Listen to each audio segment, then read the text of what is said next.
Good day, viewers and listeners. Welcome to Salida Teleradio of La Filipina National High School. I am your teacher host, Teacher Conway Joyce Bandoy. This afternoon, you will learn many things about the statistical graph, lesson in Mathematics 7, Quarter 4, Module 4. Are you all ready to learn? Let's give the floor to our teacher broadcaster, Teacher Joviel Valdez. Thank you, Ma'am Carl. Good day, everyone. Good day to our viewers and listeners who are tuning in right now. I am your teacher broadcaster, Teacher Joviel Valdez, and our lesson for today is all about bar graph. Our objectives are, first, we will define bar graph in representing data. Second, we will use the steps in making bar graph to represent organized data. But before we start, kindly prepare your pen and paper and jot down some important details in our discussion later on. Now, let's have our review activity. What will you do is you need to write down the scores of 10 students in Math 20 item test in your paper and make a frequency table. But by the way, what is a frequency table? Actually, this was already discussed by your teacher broadcaster, Sir Bernabe Sinabre last time. But for our review, what is a frequency table?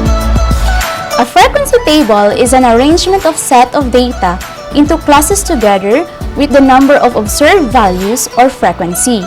And frequency is the number of times the data value occurred. Again, let's have our review activity. What will you do is you need to write down the scores of 10 students in Math 20 item test in your paper and make a frequency table. These are the math test scores of 10 students. We have 12, 17, 15, 13, 17, 14, 16, 13, 15, and 17. How to make a frequency table? To make a frequency table out of the given data, first, construct a table with two columns. In the first column, show the given data of the problem arranged in ascending order of magnitude. And for the second column, identify how many times does the corresponding data occur. Now, let's have our frequency table. In the first column, it must show the given data referred to the problem, which is the math test scores. The scores must be in ascending order or from lowest to greatest score. In this problem, the lowest score is 12. So we will start at score 12, followed by 13, 14, 15, 16, and 17. And for the second column, it represents the number of students or frequency that the given data occur. And in this problem, since we will start at 12, then we will identify how many students got the score of 12. And in this case, since there is only one student who got the score of 12, so 1 now is the frequency of the score 12. Next, score 13. How many students got the score of 13? Very good. There are 2 students who got the score of 13. So 2 now is the frequency of the score 13. How about the score 14? How many students got the score of 14? Very good. There is only 1 student who got the score of 14. So 1 now is the frequency of the score 14. How about the score 15? How many students got the score of 15? Very good. There are 2 students who got the score of 15. So 2 now is the score or the frequency of the score 15. How about the score 16? How many students got the score 16? Very good. There is only 1 student who got the score of 16. So 1 now is the frequency of the score 16. How about the score 17? How many students got the score of 17? Very good. 3 students. So there are 3 students who got the score of 17. So 3 now is the frequency of the score 17. Did you know that this data can be represented by using a statistical graph? And one of the statistical graphs that we will discuss for today is all about Bar graph. What is a bar graph? A bar graph is used for making direct visual comparison of data. It shows the data collected during a survey or an observation. This graph uses rectangular bars wherein the length of which represents the quantity or frequency of each category. This can be either vertical or horizontal bars. Now, what are the steps in making bar graph? First, we will collect the needed data. Second, we will draw a horizontal and a vertical axis that will look like a large L. Third, we will label the horizontal axis and vertical axis. And fourth, we will decide for a title and draw a bars. So let's have an example. Using the frequency table of math test scores of 10 students, construct a bar graph using the steps. Step 1. Collect the needed data. The frequency table of math test scores of 10 students will be our data. Again, in the first column, we have the sets of scores which are 12, 13, 14, 15, 16, and 17. And for the second column, we have the number of students or the frequency of each score which are 1, 2, 1, 2, 1, and 3. Step 2. Draw a horizontal o yung pahalang na axis and a vertical axis o yung patayo na axis that will look like a large L. Third, label the horizontal axis and vertical axis. Take note, in labeling, it depends on you. You may label your horizontal axis as your scores and the vertical axis as your number of students or the frequency, or you can do it vice versa. But in this case, we will label the horizontal axis as our scores which are 12, 13, 14, 15, 16, and 17. And the vertical axis as our frequency which is always starts at 0. So we have 0, 1, 2, and 3. Now step 4, decide for a title and draw bars. Take note again that the title may depends on you, but make sure that your title describe your bar graph. So our title in this bar graph is Math Test Scores of 10 Students.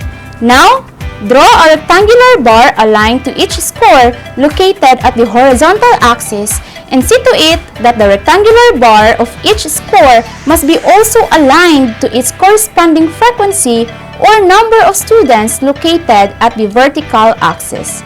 Say for example, make it sure that the rectangular bar of the score 12 must be aligned to its frequency which is 1, since there is only one student who got the score of 12. For the score 13, make it sure that the rectangular bar of the score 13 must be aligned to its frequency which is 2, since there are 2 students who got the score of 13.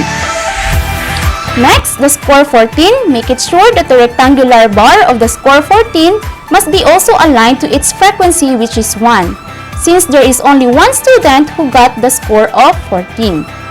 Next, for the score 15, make it sure that the rectangular bar of the score 15 must be also aligned to its frequency which is 2, since there are 2 students who got the score of 15. For the score 16, see to it that the rectangular bar for the score 16 must be aligned also to its frequency which is 1, since there is only one student who got the score 16. And for the score 17, see to it that the rectangular bar of the score 17 must be also aligned to its frequency which is 3, since there are 3 students who got the score of 17. Now, that is the bar graph of the math test scores of 10 students. Remember, bar graph shows the data collected during a survey or an observation. It uses rectangular bars wherein the length of which represents the quantity or frequency of each category. And to make a bar graph, follow the steps. First, collect the needed data. Second, draw a horizontal and vertical axis which looks like a large L. Next, label the vertical and horizontal axis and decide for a title and draw bars. Now let's try. Let us represent the problem on a bar graph using the steps in making a bar graph. This is the problem. Your mother went to the Tagum City public market to buy fruits to make a cocktail juice as a surprise for your father's birthday. She bought 8 mangoes, 10 oranges, 4 pineapples, 5 mandarins, and 3 lemons. Again, your mother went to Tagum City public market to buy fruits to make a cocktail juice as a surprise for your father's birthday. She bought 8 mangoes, 10 oranges, 4 pineapples, 5 mandarins, and 3 lemons. Now let us proceed to our step 1. Step 1, collect the needed data. What will you do is you have to make a frequency table out of the given problem. In the first column, it must show the given data described in the problem, and that is the type of fruits, which are mango, orange, pineapple, mandarin, and lemon. And for the second column, it must show the number of fruits or the frequency of each type of fruit. So we have 8 in mango row since your mother bought 8 mangoes. Next, 10 in orange row since your mother bought 10 oranges. Next, 4 in pineapple row since your mother bought 4 pineapples. Next, 5 in mandarin row since your mother bought 5 mandarins. And 3 in lemon row since your mother bought 3 lemons. And this is our data. Now, step 2. Draw a horizontal o yung pahalang na axis and a vertical axis o yung patayo na axis that will look like a large L. Step 3. Label the horizontal axis and vertical axis. Again, take note, in labeling, it depends on you. You may label your horizontal axis as your types of fruits and the vertical axis as your number of fruits or the frequency, or you can do it vice versa.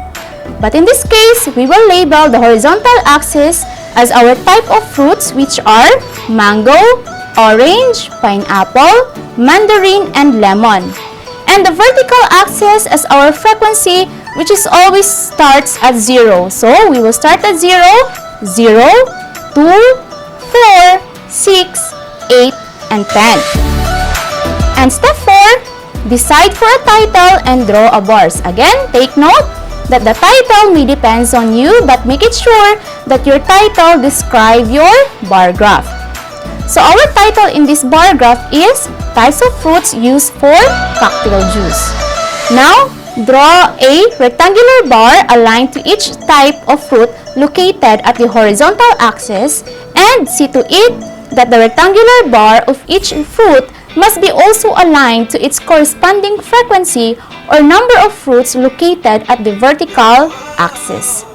Say for example, make it sure that the rectangular bar of mango must be aligned to its frequency, which is 8, since your mother bought 8 mangoes. Now, proceed tayo sa orange. Make it sure that the rectangular bar of the orange must be also aligned to its frequency, which is 10, since your mother bought 10 oranges. Next, for the pineapple, make it sure that the rectangular bar for the pineapple must be aligned to its frequency, which is 4, since your mother bought 4 pineapples. And for the mandarin, make it sure that the rectangular bar of the fruit mandarin must be also aligned to its frequency, which is 5, since your mother bought 5 mandarins. And for the lemon fruit, make it sure that the rectangular bar for the lemon must be also aligned to its frequency, which is 3, since your mother bought 3 lemons. And that is the bar graph of types of fruits used for cocktail juice. Now, are you ready? Let's have our short quiz. Prepare your pen and paper and jot down each problem. I will give you 5 minutes to answer the 2 questions. What we will do is you have to represent each problem using a bar graph and answer it honestly. So, for number 1. The following data gives the number in thousands of applicants registered with an employment exchange during 1995 to 2000. Again, The following data gives the number in thousands of applicants registered with an employment exchange during 1995 to 2000. In year 1995, there are 18,000 number of applicants registered. In year 1996, there are 20,000 number of applicants registered. In year 1997, there are 24,000 number of applicants registered. In year 1998, there are 28,000 number of applicants registered. In year 1999, there are 30,000 number of applicants registered. And in year 2000, there are 34,000 number of applicants registered. For number 2, the following data shows the average age of men in various countries in a certain year. Again, the following data shows the average age of men in various countries in a certain year. In the country of India, the average age in years is 55. In the country Nepal, the average age in years is 52. In the country of China, the average age in years is 60. In the country of the Philippines, the average age in years is 50. In the country of UK or the United Kingdom, the average age in years is 70.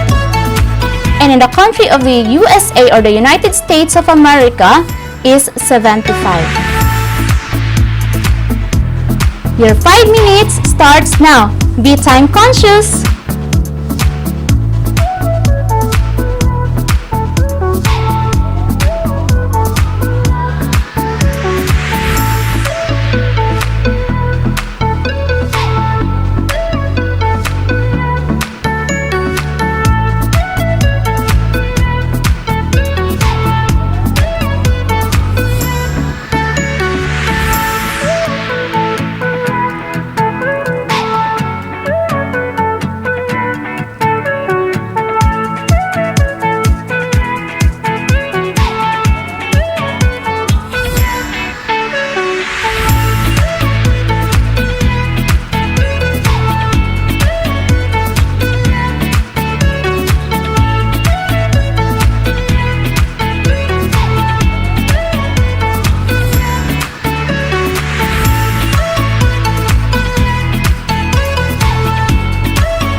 time is up! So what's your answer? Let us check your answer together. For number 1, the following data gives the number in thousands of applicants registered with an employment exchange during 1995 to 2000. In year 1995, there are 18,000 number of applicants registered. In year 1996, there are 20,000 number of applicants registered. In year 1997, there are 24,000 number of applicants registered. In year 1998, there are 28,000 number of applicants registered. In year 1999, there are 30,000 number of applicants registered. And in year 2000, there are 34,000 number of applicants registered. To check your own answer, your bar graph must have a title. So in this case, our title is Number of Applicants in Thousands from year 1995 to 2000. Make it sure that you have labeled your vertical axis and horizontal axis. You may label your horizontal axis as here and the vertical axis as the number of applicants registered in thousands, or you can do it vice versa. And in this case, we will label the horizontal axis as here and the vertical axis as the number of applicants registered in thousands, which is always starts at 0. So, in horizontal axis, we will label it as year, which are 1995, 1996, 1997, 1998, 1999, and 2000. And to our vertical axis, we will label it as the number of applicants registered in thousand or its frequency. So we have 0, 5, 10, 15, 20, 25, 30, and 35. Then, draw a rectangular bar to each year and make it sure that each rectangular bar of each year must be aligned to its frequency or number of applicants registered in thousands. So for the year 1995, make it sure that the rectangular bar of year 1995 must be also aligned with its frequency, which is 18. Since there are 18,000 number of applicants registered in year 1995. In year 1996, make it sure that the rectangular bar of year 1996 must be also aligned with its frequency, which is 20, since there are 20,000 number of applicants registered in year 1996. And in year 1997, make it sure that the rectangular bar for 1997 must be aligned to its frequency, which is 24, since there are 24,000 number of applicants registered in 1997. And for the year 1998, make it sure that the number of applicants or the rectangular bar or in year 1998 must be aligned to its frequency, which is 28, since there are 28,000 number of applicants registered in year 1998. And in year 1999, make it sure that the rectangular bar in year 1999 must be also aligned to its frequency, which is 30, because there are 30,000 number of applicants registered in year 1999. And in year 2000, make it sure that the rectangular bar for the year 2000 must be aligned to its frequency, which is 34, since there are 34,000 number of applicants registered in year 2000. So that is the bar graph for number 1, number of applicants registered in thousands from year 1995 to 2000. Now let's proceed to number 2. The following data shows the average age of men in various countries in a certain year. So we have the country India. The average age in years in the country India is 55. In the country of Nepal, the average age in years is 52. And in the country of China, the average age in years is 60. In the country of the Philippines, the average age in years is 50. And in the country of UK, the average age in years is 70. And in the country of USA, the average age in years is 75. Now, let's have the bar graph. To check your own answer, your bar graph must have a title. So in this case, our title is average age in years of men in various countries. Make it sure that you have labeled your vertical axis and horizontal axis. You may label your horizontal axis as country or the countries of India, Nepal, China, Philippines, UK, and USA. And for the vertical axis as the average age in years, or you can do it vice versa. And in this case, we will label the vertical axis, the average age in years, which starts always from 0. So we have 0, 10, 20, 30, 40, 50, 60, 70, and 80. Now, draw a bar to each year and make it sure that each rectangular bar of each country must be aligned to its frequency or the average age of men in years. So for India, make it sure that the rectangular bar of the country India must be also aligned to its frequency, which is 55, since the average age of men in years is 55 for the country of India. For Nepal, make it sure that the rectangular bar for the country of Nepal must be aligned to its frequency, which is 52, since the average age of men in years in Nepal is 52. For China, make it sure that the rectangular bar for the country China must be aligned to its frequency, which is 60, since the average age of men in years in China is 60. For the Philippines, make it sure that the rectangular bar for the country Philippines must be aligned to its frequency, which is 50, since the average age of men in years in Philippines is 50. For UK, make it sure that the rectangular bar of the country of UK must be aligned to its frequency, which is 70, since the average age of men in years in UK is 70. And last but not the least, for the USA, make it sure that the rectangular bar for the country USA must be aligned to its frequency, which is 75, since the average age of men in years in USA is 75. Now that is the bar graph for item number 2 that shows the average age in years of men in various countries. Now, how many correct answers did you get? If you got 2 out of 2, then very good. But if you have any confusions or clarifications, you may ask your math teacher. And that ends our lesson for today. Once again, I am your teacher broadcaster, Teacher Joviel Valdez. Thank you for listening and God bless. Thank you, Teacher Joviel, and thank you viewers and listeners for tuning in.